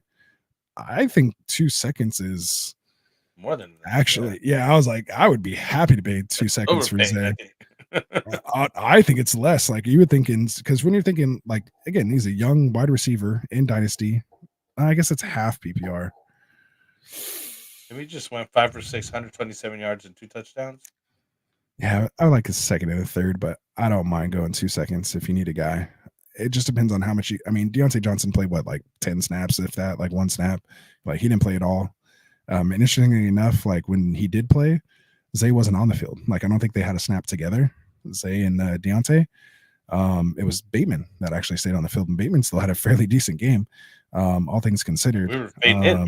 Yeah, and he was the one we all thought was going to get cut out. And I swear, I kept seeing Alglor make catches as well too. I was like, he's still on the team. Like I thought he wasn't even going to be. I thought he was going to be like a healthy scratch. At that point, that guy just won't go away from the NFL. I have nothing against him. I just, he must be good. Like he keeps staying. He keeps his role, right? Yeah, like he keeps his role. Like and he's just will make random catches here and there. But yeah, I mean, I don't. Like I still think 2 seconds is decent. Yeah, I mean I think it's decent, but second or third, try it. See what happens. You paid a second for Luke McCaffrey. You wouldn't pay another second to get Zay Flowers? Oh, starstruck. You don't like the Zay Flowers as much as I really don't because it's just because he's with Lamar and the way he's just not consistent enough for me, bro. Yeah. See, Nelson Aguilar playing 47% of the snaps almost like clockwork. This last game, 1 catch, 29 yards, and I saw that 1 catch. I was like, really? Yeah. Turn it on, and Aguilar is like, what? Anyway, he's just been falling out. But the other day, like Tampa Bay, he had like a whopping 3 points. You know what I mean? Like that's the kind of thing that Zay does to you. You know what I mean? Like your highs and lows. He hurt his ankle, man. He hurt his ankle, and he still came back and played. Like I'll take it. Like I lost DK for like 3 games. What you got there? All right, King Louis the 13th. Says, will Jason have better games from now on? Not with DK back. I mean, he'll have good games when DK is not there and the matchup's good. But and the thing that was interesting is Jason didn't even move out wide with Metcalf gone. I think it was Bobo that ended up playing out wide, and Jason I think played like 90% of the snaps in the slot. If someone wants to check me on that, I think that's what I remember seeing. I just thought that was interesting, but I mean, he was doing his damage, over the middle of the field, stuff like that. Just, I mean, after he had, we all thought he blew up, a couple weeks ago, and then he came back and did nothing, up until this time when Metcalf went out. So I don't know, man. I just personally don't think so. I think in Dynasty, I traded him for in Dynasty this week. Yeah. So I was happy with that. I actually traded him for I traded Olave and somebody else or something else for JSN. You are a Reaper and Olave. You traded him. No wonder he got the concussion. No, I traded him away. I actually worked it the other way. Yeah, exactly. Oh, it's just because he was involved in a trade. Juju on him and set him off. Yeah, I just was like, finally, for once. But yeah, no, it hurt me in the other league though. But anyway, so we got Max B here coming up. Start 2 flex, 2 for flex. PPR: Demarcus Robinson, Jawan Jennings, Romo Dunze, and Tank Bisbee. I think that's my order. I think those are the 2 guys. I think it depends if Jawan Jennings plays, right? Is he for sure playing? Yeah, as long as Jawan Jennings is in, and if he's not, then yeah, I'd probably go Rome. So yeah. even with how bad Kyler was looking, like Rome had a fairly decent game. He had some nice catches, and I saw him being targeted. You'd like to see him being targeted in the end zone a little more. I think that went to Allen, and I think DJ Moore had an end zone target as well. But yeah, Rome Odunze, let me look up what his final numbers are. Yeah, them were great. Yeah, so but yeah, definitely go in that order that you have him in. No, Odunze had a good game. Yeah, 5 catches, 7 targets, 104 yards. Yeah, it was one of his better games. So that's what I mean. Yeah, he was doing good. I actually had a start him in a couple spots where I had the stack. But what's he been doing before that? I mean 8, 6, 9, 2, and then he had a 23-point game, and not really much since. But second half breakout. Yeah, go get him. I'd still be rocking Demarcus Robinson and Jawan Jennings before Rome Odunze. I just feel more comfortable with those guys. Yeah, no, that's why I have it in that order that he has it. So he says, thanks for answering, Apostle. We got you, Max, for sure. So we have Julian in here saying trade Dell for Eckler. He has London, DK, Puka, and D-Hop at wide receiver with Brees, Dobbins, and Bucky at running back. I think you probably get more for Dell, or I'd rather just hold on to Dell the way people have been going down, especially with London going down. You might in DK, you might not have both this week. And if Puka wants to keep punching people, you may not have him. He could potentially get suspended as well another game, but so just be aware of that. So I wouldn't be that quick to go get to trade off Dell, and then not for Eckler, because Brian Robinson Jr., when he comes back, Eckler is going to go back kind of to that passing role. He'll still probably be decent, get you maybe like 10, 12 points on a good day, but in full PPR. But that's Brian Robinson's backfield. He's not going to get all those carries like he got this week with B-Rob out. No. It's just because he was out. I don't see Eckler holding a spot at all there. At least not worth. I mean, he's our boy. I mean, I don't know, Julian, if you saw our intro, go back, check out our intro. We got Eckler in our intro, so we're big time Eckler fans over here. Yeah, don't get it wrong. But 11 carries, 42 yards, and a touchdown. That touchdown he probably wouldn't have got. 3 carries, 41, or 3 catches, 41 yards on 4 targets. So yeah, it's that touchdown that got him good. So yeah, other than that, yeah, he's scoring like 4, 7, 10, 11, 13, 10, 11. Like he was a good double digit around there, but yeah, 17 to 20 points probably not going to get you once B-Rob's back. So I see that Tycoon did respond. Says that's my fear once Deontay is more integrated. What might it do to Zay? Yeah, that's kind of what we were saying too. On that crazy offense that he got over there. Yeah, I don't know. Yeah, and I think and what even with all that, it says, "Oh damn, you can't do that to your super chatters." Yeah, see, hey, that's what happened, bro. That's why I have PTSD. That's why I'm like, let me bring this chat up like right now. Yeah, that's why you should stay on live. I should stay on the start. That's what I've been doing.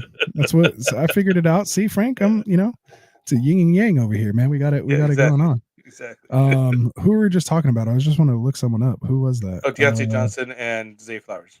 No. Eckler and Puka? Eckler. Oh, what was I about to look up? I was about to look at something good. Don't worry about it. We'll move on to the next question here. We got Santos Mickey Ramos. It's McBride, my starter. But Otten has some same bye. Yeah. All my starting running backs are on a bye week. 12, Bijan, Algier, and Bixby / 10, Rico and Mason are other backs. Reason looking for Hunt or Irving is a week 12 have Brooks. Oh, that makes sense. So he's just trying to move. So you have depth. So that's the whole thing, is that you have depth at the tight end position, and you could just move on Otten and stay comfortable. That's the problem with getting your handcuffs a little too early, which is what we'll talk about like on Wednesday shows for playoff push. When we start talking playoff push and getting your lineups right for that, you can't go handcuff them too early. Usually early in the year, I like to handcuff other people's running backs so that if the running back goes down, you now have an extra running back to do something with, versus just kind of playing it safe, handcuffing your own guy and then putting yourself in a tough situation when the bye week comes up, because now you have 2 roster spots and you can't drop them. Because if you're just going to drop them, you should not even been holding them this whole time and had somebody else from the get. So a little tough there. But yeah, and he has Brooks. That's if Brooks comes back. Chuba's been doing pretty good. So yeah, I mean, again, you're just looking for someone to get through on the bye weeks. And if you feel good with your wide receivers there, then yeah, I don't mind making that trade for Hunt, because you're still going to get a good month out of him. Like you're going to get a good 4 weeks out of him, and you never know. Like Pacheco come back, you can get hurt in his first game coming back, and Hunt could still be there. So, it's not a bad investment. Hunt could have earned some spots. He could have do some time there. Yeah, or it's more of a split. Yeah, the only thing that sucks is just you're not going to know what to do coming in there. But again, he's going to have Bijan and either Bigsby, ETN, Rico. Yeah, he's kind of more in a hero RB. Thought he was good with ETN there for a while. I don't blame you. I'm in that tough situation too, but I don't have any Bigsby because I didn't want to believe it. So now I don't know about ETN, but I still believe, man. I still believe. He just needs to get out of his little funk. Julian Garcia, would Dell for Nico Rado be more worth it? I still think you would be able to get more for Dell, unless I'm just valuing Dell maybe a little higher, or not valuing Dowdle enough yet. I'm valuing Dell enough, man. I was on that train, and he's been slowly working his way into that even more so. But Dell, did go 6 and 9 targets for 126 yards there. You know what I mean? But yeah, that's what I'm saying. Like, you should be able to do more. Back, right? Yeah, that's what I'm worried about. So, Dowdle's he was nowhere. It was nowhere when Nico was around, and he did have a decent season last year, and he was like they were going to be able to coexist and have a good, passing offense over there, and have, they were just being able to have 2 top wide receivers, basically, right? Right. Not this year so much. This was not the case this year, and we thought we were thinking. At least I did too. Mm-hmm. I was taking Dell late just to see, and especially with no Steph Diggs there. Yeah, and Dell was the one out of the 3 that I was getting. Unless I was getting Nico early, who we were on Nico last year. He was a much better value last year, which is kind of why I was fading him. Not because I didn't believe in him, but because I'd rather just get Dell 3 or 4 rounds, sometimes 5 rounds later than when you had to draft Nico. He hasn't really quite, I think him getting shot in the offseason and, all that other stuff, coming back from the injury and all that took him a little while. But, we saw what, he's capable of here this last week. And then let alone you put Nico on the field and have him command all that. And now Diggs not on the field. And we've seen Hutchinson and nobody else, John Mechie, none of them are commanding targets. They're not getting open. And so it'll be the Dell and Nico show when he gets back. And so that can bode even better for Dell. So to me, I'm trying to shoot higher than Rico Dowdle. I'd rather trade Dell for Brian Robinson Jr. or something. The only problem is he has a week 14 bye. All right. So on that note, we're going to start wrapping it up here, man. For sure. The Frogs, what's up, Frogs? Hopefully hit that like and subscribe button for us, guys. If you haven't already, make sure you do. And go check out our affiliate channels down in the description as well. We got the Fantasy Football Tavern, the Extra Point. We got our boy Tycoon with the Fantasy Boardroom, who is actually in the chat with us right now. So make sure you guys go throw them a like and subscribe as well too. And help us support the Get Right Fantasy shows, man. So what else we got here, Frank? Let's wrap these last ones up. The Frog said, I sat D-Hop for Pittman. The PTSD is real. I feel you there. Out of Rhythm Fantasy says he'd hold Dell Eckler's on the tail end of his career as well too. Tycoon said Etienne's not even a funk. He's been injured. I agree there too. He said he's ahead of Bigsby. Make no mistake, Bigsby had twice as many carries this weekend as Etienne for far less yards. And yeah, worst case, Etienne's still going to be the PPR back there as well too. So yeah, I'm not. I just don't even want. I wanted Bigsby to be in his role like he was last year, which was nothing. Give me those 80%. 80 percentage. Wrap it up, Anthony. No. I gotta tell you, wrap it up. Should I hold Dell for another week in case his value increases for a better valued RB? Yeah, I would. What's the rush? Yeah, unless you got to get someone to start now. Unless you got to throw out some feelers for higher end running backs that you're comfortable with. Yeah. That's what I negotiate. Yeah, just you never know who you might get. Maybe you get another guy throwing in there, get some 2s for 1s or 2s for 2s, and then you end up better. For sure. Santo says thanks for the help. And lastly here, just know boardroom tomorrow night with Tycoon because we do have the election, so we don't get politicky on here, but I will just say, just go out and vote. I don't care which side you're voting for. Just exercise your right to vote, man. That's, people like myself didn't have that opportunity just not too really long ago in the course of history. So go out there and exercise that right, you guys. So there it is. I've already voted, so I'm going to be fishing. Oh, there. See, you're doing it the right way. That's the American way right there. Yeah. Gone fishing. All right, man. So that's where we'll cut it off here tonight. We appreciate you guys. Again, hopefully you guys hit that like and subscribe button for us. Frank and I will be back here for you guys on Wednesday doing roster management, as other folks might like to say. But we'll talk buys, sells, who we're looking to target here and get our lineups right heading into the playoffs. So make sure you guys tune back in on Wednesday for us. Of course, we'll do start sits on Friday. We have our 2 shows there. And then, of course, our affiliate channels doing the shows in between. So again, make sure you guys check us out there. And Frank, you got anything else to say? I know you're ready to just end the stream, but you got anything else? I'm tired. Hey, thank you for watching. Thanks for coming out so late with us. We Appreciate it. We're late running, but we appreciate you guys coming on here, and hope you enjoyed the show. Hope you take something away from this that helps your fantasy team, to help you, get another win, man. We're one more week going in here, getting close to playoff time. So hopefully we get a good playoff push here. For sure. I don't know if you noticed, but my chair's been like lowering as the whole show's like been going down. I feel like, did you ever watch In Living Color? The head detective? Like that's what I feel like right now. I feel like the head detective at the moment. Anyway, all right, guys. So we'll see you on Wednesday. Peace out, man. Good luck. And we'll be back here for roster management on Wednesday. Later. Sounds good. Wanted to write fantasy is the play. Marking often, but I tune in every Friday. Strategies provided.